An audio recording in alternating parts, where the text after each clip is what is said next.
Hello student, मैं एकता सिंह आप सभी का ज्ञान चेतना चैनल में बहुत बहुत स्वागत करती हूँ। आज के इस वीडियो में हम आधुनिक भारत के इतिहास से संबंधित क्वेश्चन आंसर देखने वाले हैं। तो शुरू करते हैं। अहमद शाह ने 1748 सफदरजंग को किस पद पर नियुक्त किया था? तो आंसर हमारा हो जाएगा साम्राज्य का वजीर पद पर नियुक्त किया था। व्याख्या देखते हैं। अवध के स्वतंत्र राज्य का संस्थापक सादत खां अथवा बुरहान मुल्क था। 1793 ईस्वी में सादत खां की मृत्यु के बाद सफदरजंग अवध का नवाब बना। 1748 ईस्वी में मोहम्मद शाह ने सफदरजंग को अपना वजीर नियुक्त कर लिया और उसके उत्तराधिकारी प्रायः नवाब वजीर कहलाने लगे। अगला क्वेश्चन है, 18वीं सदी के पूर्वार्ध में बंगाल के नवाबों की राजधानी कहाँ थी? तो मुर्शिदाबाद थी। मुर्शीद कुली जफ़र खां जो औरंगजेब के द्वारा 1700 ईस्वी से पहले बंगाल का दीवान और मुर्शिदाबाद का फौजदार नियुक्त किया गया था। 1713 में बंगाल का स्थायी उप शासक था और 1717 ईस्वी में पूर्ण शासक बन जाता है। इसे बंगाल की राजधानी ढाका से मुर्शिदाबाद हस्तांतरित करता है और 1776 ईस्वी तक ये बना रहा। बाद में मीर कासिम ने राजधानी को मुर्शिदाबाद से मुंगेर हस्तांतरित कर दी थी। अगला क्वेश्चन देखते हैं। 18वीं सदी में बंगाल के निम्नलिखित किस नाजिम ने मुगल दरबार को दी जाने वाली कर राशि घटा दी थी? तो आंसर हमारा क्या हो जाएगा? अलीवर्दी खां। अलीवर्दी खां ने जो हर साल जो है मुगल दरबार में करोड़ों रुपया भेजता था। 10 करोड़ के लगभग जो है वो पैसा भेजते थे बतौर नजराना पूरे साल में। वहीं अलीवर्दी खां ने सिर्फ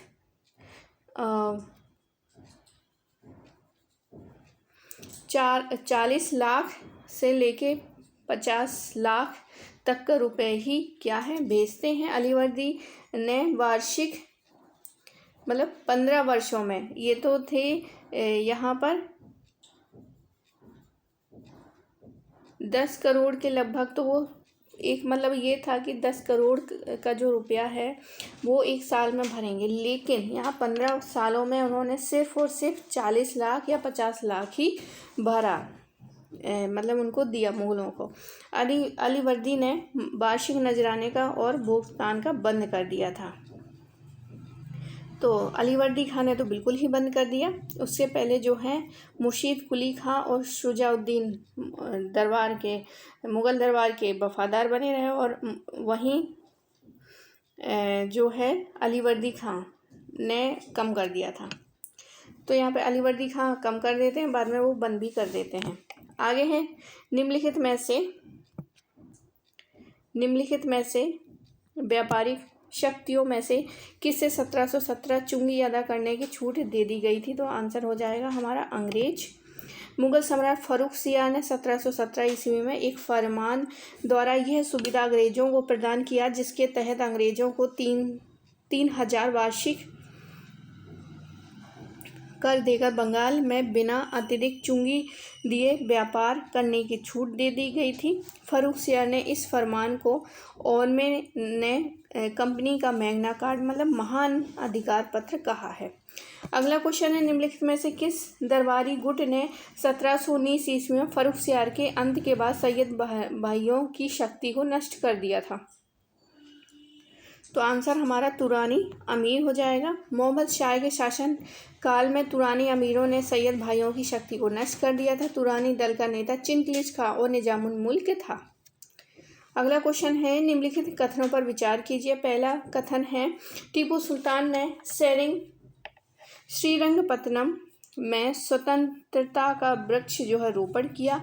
आर है कि टीपू सुल्तान के मस्तिष्क पर फ्रांसीसी क्रांति के सिद्धांतों की गहरी छाप पड़ी थी। तो दोनों ही सही है, व्याख्या भी यहाँ पर सही है। आगे देखते हैं। अगला क्वेश्चन है, यूरोपीय कंपनियों का भारत आगमन। सबसे पहला क्वेश्चन है, सेलिब्रेटेड मुगल भारत में अंग्रेजी व्यापार की सर्वाधिक महत्वपूर्ण वस्तु क्या थी? तो सूती वस्त्र था।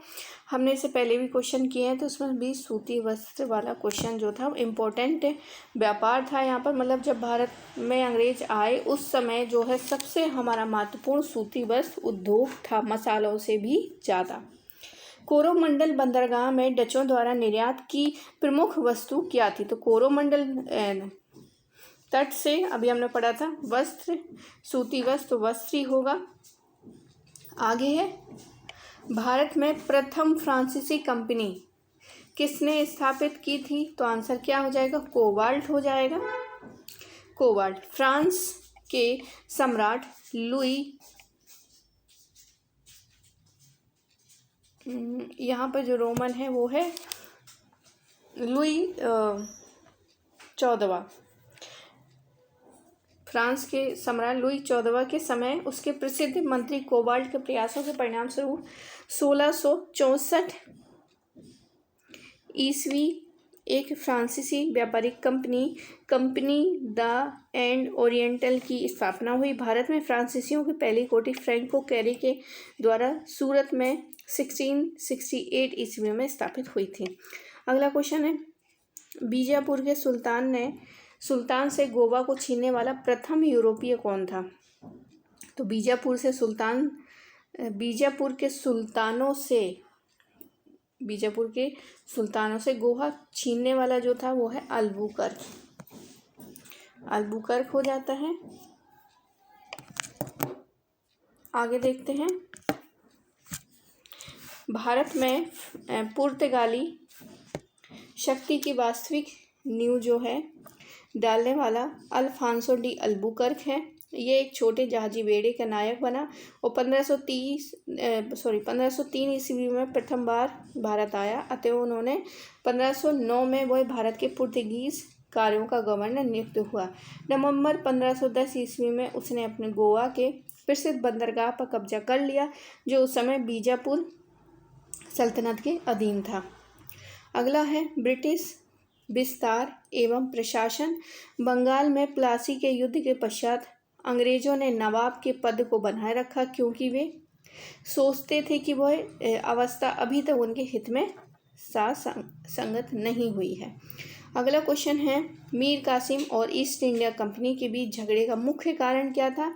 तो झगड़े का मुख्य कारण जो है कंपनी द्वारा अंतर्राज्य व्यापार का पूर्ण उन्मूलन। तो मीर कासिम और ईस्ट इंडिया कंपनी के बीच झगड़े का मुख्य कारण अंतर्राष्ट्रीय व्यापार पर लगे करों को लेकर प्रारंभ हुआ था। कंपनी को 1717 ईस्वी में फर्रुख सियाह ने एक फरमान जारी कर आयात तथा निर्यात पर छूट देती थी। इस पर कोई बहस नहीं थी। नवाब ने केवल उस दस्तक पर प्रश्न उठाया जो कलकत्ता काउंसिल के प्रधान ने दी हुई थी तथा उनके अनुसार कर की छूट होती थी तथा जिसकी सहायता से कंपनी के अधिकारी अपना निजी व्यापार करते थे और नवाब को कर से वंचित रखते थे। यही नहीं, अब इन अधिकारियों ने एक दस्तक यानी कि धन लेकर भारतीय व्यापारियों को भी देना प्रारंभ कर दिया था, जिससे शेष मिलने वाला कर भी समाप्त हो गया। इस आंतरिक व्यापार के दुरुपयोग से नवाब की आय बहुत कम हो गई थी। भारतीय प्रजा असहाय हो गई थी। मीर कासिम ने अंतोगत्वा कठोर कार्यवाही की तथा सभी आंतरिक कर हटा लिए। अब भारतीय व्यापारी भी अंग्रेज व्यापारियों के समान हो गए। अगला क्वेश्चन है, निम्नलिखित में से कौन युग्म जो है सही सुमेलित नहीं है? तो यहाँ पर सही सुमेलित नहीं है वो ये बताना। दुर्लभलाल राय जो है बंगाल के नवाब कोषाध्यक्ष थे। जगत सेठ मुर्शिदाबाद का सेठ था। मोहम्मद रजा खां बिहार का दीवान थे और राजा सिताब राय जो है बंगाल का दीवान था। तो यहाँ पर जो है तीसरा और चौथा जो है वो यहाँ पर सही होता है, यानी कि पूछा है कि कौन सा सुमेलित नहीं है, राजा सिताब राय और मोहम्मद रजा खां। व्याख्या देखते हैं। मुगल बादशाह शाह आलम द्वितीय 1765 ईस्वी में बिहार, बंगाल तथा उड़ीसा की दीवानी प्राप्त होने के पश्चात ईस्ट इंडिया कंपनी के राजा सिताब राय को बिहार का तथा मोहम्मद रजा खां को बंगाल का दीवान नियुक्त किया गया। अगला क्वेश्चन है, मीर जाफर के शासनकाल में अंग्रेजों की नीति में एक महत्वपूर्ण मोड़ आया, वो है धीरे धीरे नवाबों के अधिकारों को समाप्त करना। अगला क्वेश्चन देखते हैं, निम्नलिखित में से किसने ईस्ट इंडिया कंपनी को दीवानी प्रदान की थी? तो शाह आलम द्वितीय हो जाएंगे, शाह आलम द्वितीय। फारूकसिया ने तो फरमान जारी किया था। तो व्याख्या देख लेते हैं।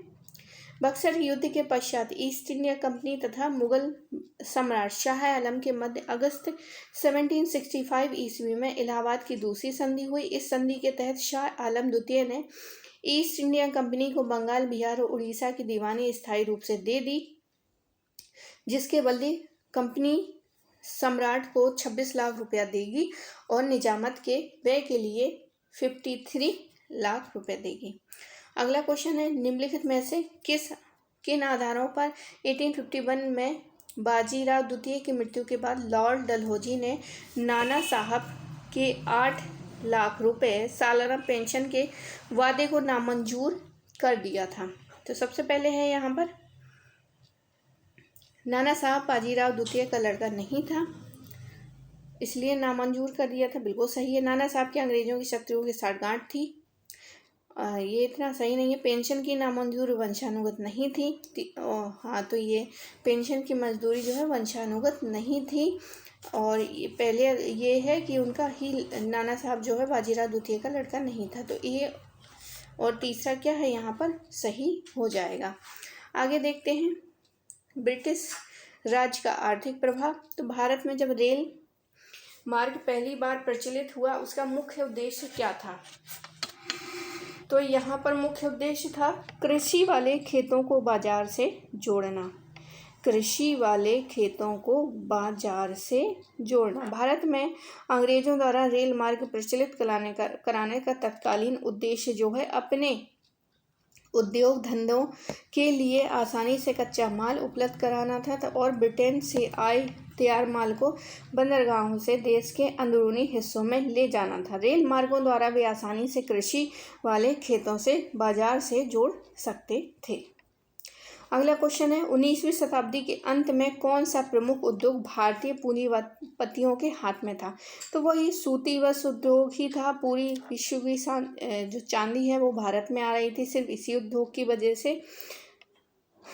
तो ये बहुत इंपॉर्टेंट है। सूती वस्त्र जिस समय अंग्रेज आए उस समय उद्योग चरम सीमा पर बहुत अच्छा चल रहा था हमारा सूती वस्त्र उद्योग। अगला क्वेश्चन है, निम्नलिखित आयोगों को स्थापित करने का सही कालक्रम क्या है? मैकडोनाल्ड कमीशन,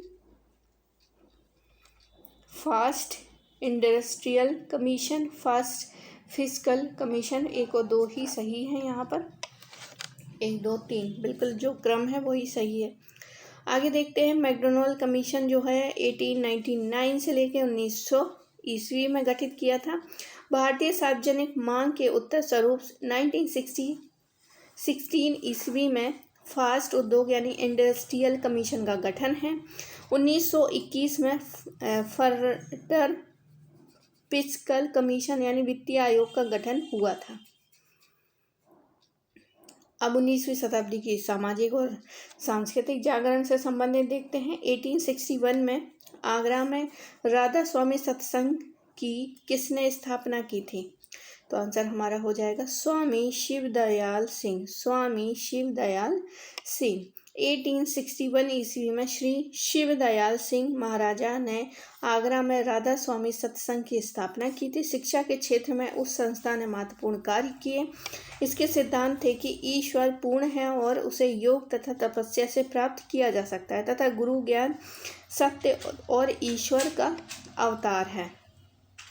निम्नलिखित में से कौन सा युग्म सही सुमेलित नहीं है? दयानंद सरस्वती आर्य समाज, पांडुरंग प्रार्थना समाज, राजा राममोहन राय आदि ब्रह्म समाज, विवेकानंद रामकृष्ण मिशन। तो राजा राममोहन राय आदि ब्रह्म समाज वाला जो है वो सही नहीं है, सिर्फ ब्रह्म समाज होता आदि हटा दे तो सही हो जाता। आगे देखते हैं, व्याख्या। राजा राममोहन राय ने 20 अगस्त 1828 ईस्वी को ब्रह्म समाज की स्थापना की थी। राजा राममोहन राय के पश्चात देवेंद्र नाथ ठाकुर तथा केशव चंद्र सेन ने ब्रह्म समाज का नेतृत्व संभाला। दोनों में मतभेद के कारण 1865 ईस्वी में ब्रह्म समाज दो भागों में बंट गया। केशव चंद्र सेन के नेतृत्व वाला ब्रह्म समाज आदि ब्रह्म समाज कहलाया और शेष साधारण जो है ब्रह्म समाज बना। अगला क्वेश्चन है, महाराष्ट्र में किसने विडो रीमैरिज एसोसिएशन विधवा पुनर्विवाह संघ को चलाया था? तो आंसर हमारा क्या हो जाएगा? महादेव गोविंद रानाडे।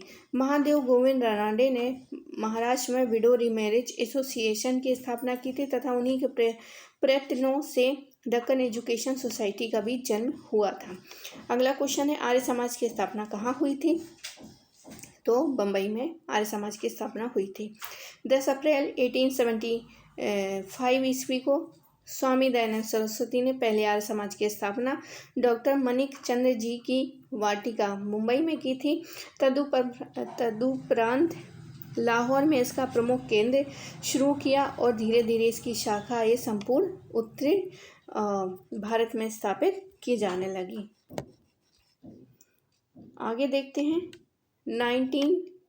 1906 में बम्बई में प्रथम भारतीय महिला विश्वविद्यालय, तो कर्वे हो जाएंगे, D.K. कर्वे। फर्ग्यूसन कॉलेज के प्रोफेसर D.K. कर्वे ने 1899 ईस्वी में पूना में एक विधवा आश्रम स्थापित किया जिसमें उच्च वर्ग की विधवाओं को अध्यापिका, डॉक्टर और नर्स बनाकर उनके जीवन में एक नया उत्साह भरने का प्रयास किया। 1906 ईस्वी में D.K. कर्वे ने बम्बई में प्रथम भारतीय स्त्री विश्वविद्यालय की स्थापना की। अगला क्वेश्चन है, 1813 के चार्टर एक्ट से भारत में अंग्रेजी नीति की निम्नलिखित में से किस क्षेत्र में मौलिक परिवर्तन आया? तो आंसर क्या हो जाएगा हमारा? शिक्षा के क्षेत्र में। 1813 के चार्टर एक्ट के द्वारा ईस्ट इंडिया कंपनी को प्रथम बार भारतीय शिक्षा का उत्तरदायित्व सौंपा गया। इस एक्ट के तहत जो है कंपनी की आय से भारतीयों की शिक्षा के लिए प्रतिवर्ष 1 लाख रुपए व्यय करने की व्यवस्था की गई थी। अगला क्वेश्चन है, हंटर कमीशन ने किसके विकास पर विशेष जोर दिया था? तो हंटर कमीशन जो है वो प्राथमिक शिक्षा पर जोर देता है। तो 1882 में सरकार ने W. हंटर की अध्यक्षता में एक आयोग के क्षेत्र में 1854 के पश्चात प्रगति की समीक्षा के लिए नियुक्त किया गया। हंटर कमीशन ने प्रमुख रूप से कहा कि प्राथमिक शिक्षा के संबंध में सुधार तथा उसके विकास की ओर ध्यान दिया जाना चाहिए। अगला है, मार्ले मिंटो सुधारों का भीतरी लक्ष्य क्या है? तो मार्ले मिंटो सुधारों का भीतरी लक्ष्य जो है भारत में एक समुदाय के विरुद्ध दूसरे समुदाय को ही लड़ाना। आगे देखते हैं, 1909 के भारतीय परिषद अधिनियम या मार्ले मिंटो सुधार अधिनियम पहली बार मुसलमानों को पृथक मताधिकार तथा निर्वाचन क्षेत्र की सुविधा दी गई। पृथक निर्वाचन प्रणाली भारत के लिए बहुत हानिकारक थी। उसने भारत को विभिन्न वर्गों में बांट दिया जिसमें आपस में द्वेष, ईर्ष्या और प्रतिस्पर्धा होने लगी थी। आगे देखते हैं, 2 सूचियां दी गई हैं, उसका मिलान करना। जोनाथन डंकन जो है ये कलकत्ता,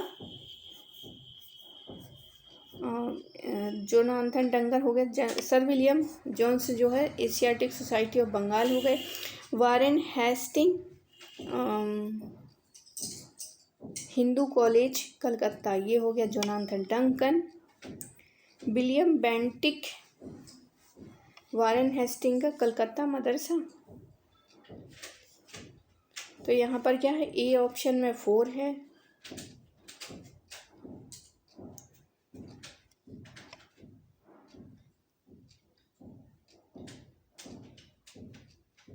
तो ये वाला जो है जोनाथन डंकन का हो जाए संस्कृत कॉलेज बनारस। तो यहाँ पर जो सही है वो है बी ऑप्शन। साथ ही इसकी व्याख्या भी देख लेते हैं। हाँ, तो बी ऑप्शन सही है। सर विलियम जोन्स जो हैं वो उसमें आ जाएंगे। जोनाथन डंकन जो है Sanskrit college Banaras. Warren Hasting Calcutta Madrasa. William Bentinck वो हो जाएंगे Calcutta medical college. Sir William Jones ने 1784 ईस्वी में एसोसिएशन सोसाइटी ऑफ बंगाल की स्थापना की थी। 1781 ईस्वी में वारेन हेस्टिंग ने कलकत्ता मदरसा की स्थापना की थी। 1791 ईस्वी में ब्रिटिश रेजिमेंट को जोनाथन डंकन ने बनारस में एक संस्कृत कॉलेज खोला था। तीसरा है 1835 में लॉर्ड विलियम बेंटिक ने कलकत्ता मेडिकल कॉलेज की स्थापना करवाई थी।